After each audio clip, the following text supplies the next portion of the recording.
If you're wanting to step up the game of bread baking, I've got a couple sets of tools here to show you. Let's start with the French pantry set. This set comes with everything you need. It comes with the Banneton proofing basket with the linen liner.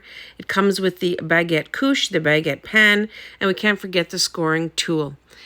This is such a fun and easy kit to use after you make your favorite bread recipe.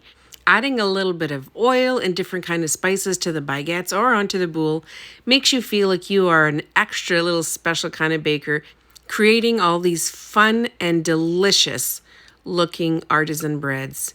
Just check and see how fresh and soft these ones are. I love this set. Now on to the super baking set. This has, again, all the tools that you need, even to clean the Banneton basket once you are done using it with all that sticky dough. So this set has no pans, but it has everything else you need to succeed in all of your baking. So starting with the Banneton basket, it is dye and chemical free. The whisk here is great even for the stickiest of dough.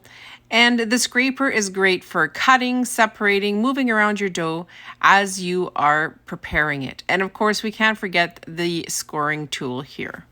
And the plastic scraper is great for cleaning up any of the residual dough that's on your counter. So grab either one of these fun and easy baker sets. It's going to help you become that baker you've always wanted to be.